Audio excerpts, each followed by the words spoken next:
Jusqu'à 9h, Good Morning Business.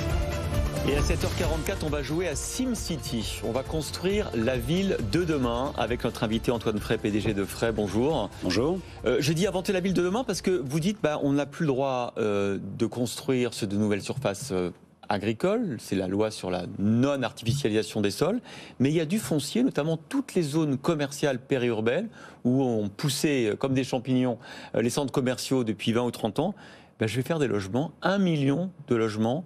C'est votre projet. Alors expliquez-nous comment ça va se passer. En France, on n'a plus de foncier, mais on a des idées. En fait, ces zones commerciales qui, aujourd'hui, font face à un enjeu de transformation, de renouvellement pour offrir aux consommateurs ce qu'ils peuvent légitimement attendre à l'heure de l'ère numérique, sont des gisements colossaux de terres déjà artificialisées, assez mal occupées, parce qu'on a artificialisé beaucoup de mètres carrés de terrain pour construire assez peu de bâtiments, proportionnellement assez fonciers. Et donc, ces fonciers, on va tâcher d'extraire ce gisement de ces zones commerciales pour pouvoir fabriquer de vrais morceaux de ville. Parce que quand elles sont nées il y a quelques dizaines d'années, elles étaient loin de la ville, elles ont été rattrapées par la ville, elles sont dans la continuité urbaine et donc on va pouvoir y construire demain des logements. Christophe disait en lancement, venez chez moi, j'habite chez Auchan. Mais est-ce que c'est ça? Est-ce que c'est construire au-dessus d'un Auchan, sur le parking, à côté, ça va fonctionner comment? L'idée, c'est de fabriquer une véritable mixité, pas uniquement une mixité horizontale, mais une mixité verticale, c'est-à-dire en fait déplacer les commerces pour les remembrer d'une façon harmonieuse qui permette déjà d'éviter le coût de leurs évictions. L'idée, c'est de permettre à ces commerçants d'avoir aucune rupture de charge dans leur exploitation et d'aller construire des logements au-dessus de ces nouveaux commerces. C'est des commerces qui marchent, du coup. C'est pas des zones où il n'y a rien, où ça fonctionne pas. Non, ces zones commerciales qu'on a souvent stigmatisées parce qu'elles n'étaient pas très belles. C'est vrai qu'elles sont pas très belles. On peut le dire, elles sont moches. Avec un peu de condescendance, la France moche, mais elles marchent. 70% des achats des Français sont réalisés dans ces zones commerciales. Il ne faut pas l'oublier. Donc ce ne sont pas des friches qu'on transforme,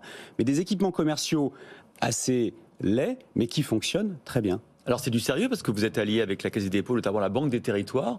Donc ça veut dire que c'est aussi un projet étatique finalement de reconstruction, de redéfinition de la France de dans 10 ou 20 ans. Tout à fait. En fait, on fait un attelage que je trouve assez fabuleux avec la Banque des territoires qui est le partenaire privilégié des collectivités. Ouais. On crée avant tout un équipement, un véhicule, une solution pour aller aider les collectivités à restructurer ces zones et à créer ces gisements de foncier pour fabriquer ces logements.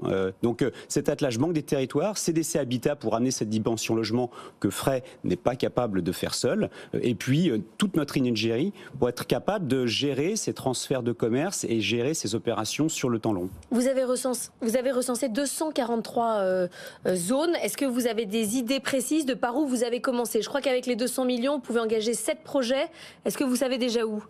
On a déjà une petite idée. On va annoncer les premiers projets dans le courant du premier trimestre. Effectivement, 243 zones, ça représente les zones commerciales des 21 premières aires urbaines françaises. On ne va pas pouvoir toutes les traiter avec notre véhicule. On espère montrer l'exemple et puis donner l'envie à d'autres de nous suivre. Mais on va pouvoir effectivement traiter environ 7 projets en situation de tension. Alors ça va ressembler à quoi? Parce que je rappelle que Frey, vous êtes certifié Bicorp, une des seules promoteur Bicorp et coté en plus.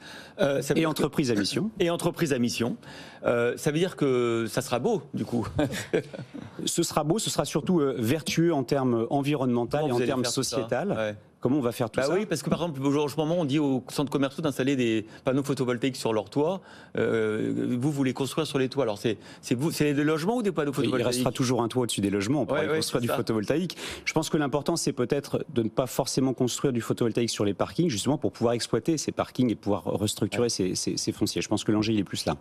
Alors, donc, du coup, le fait d'être Bicorp, ça va changer quoi à votre promotion sur ces territoires? Ça va être une promotion bas carbone, parce que dans tous les objectifs que l'on gère au travers du Bicorp, puisque le Bicorp couvre l'ensemble du spectre ESG, on concentre l'essentiel de nos efforts sur le bilan carbone de ces opérations. Donc des opérations de construction bas carbone, de la renaturation. On ne va pas se contenter de réutiliser ces fonciers pour construire, on va aussi rendre des espaces à la nature. Donc ça va être les deux axes principaux de nos projets. C'est-à-dire que quand on vous entend, on se dit il faut tout détruire, tout reconstruire, tout remembrer, c'est un travail colossal. Ça ne va pas du tout ressembler à ce que c'est qu'une zone commerciale aujourd'hui. Et non, ça ne peut pas ressembler à ça, parce qu'on imagine bien qu'on ne peut pas aller coller comme ça des logements au-dessus d'un hypermarché ou au-dessus d'un magasin de bricolage. Ce n'est pas l'idée. L'idée, c'est de faire une réintégration de ces commerces qui fonctionnent et qui donc activent l'espace public, parce que l'espace public sans commerce, on voit à quel point ça peut être triste. Souvenez-vous du Covid, c'était catastrophique. Votre point de départ, c'est le commerce, en fait. Le commerce, c'est le fond de sauce qui permet de fabriquer la ville. Mais ça veut dire qu'on bougera plus, on habitera sur le parking, on ira faire ses courses courir au champ, on ira aux salles de sport, de cinéma, tout sera au même endroit. On bougera toujours plus qu'en restant sur son canapé et on fabriquera toujours plus de liens sociaux.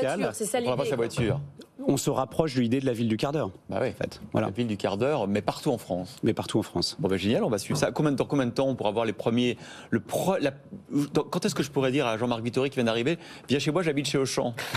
Allez, on sera capable de livrer les opérations dans environ 5 ans. Dans 5 ans, super, on va suivre ça avec intérêt. Merci beaucoup Antoine Frey. Merci à vous. PDG de Frey, d'avoir été avec nous ce matin.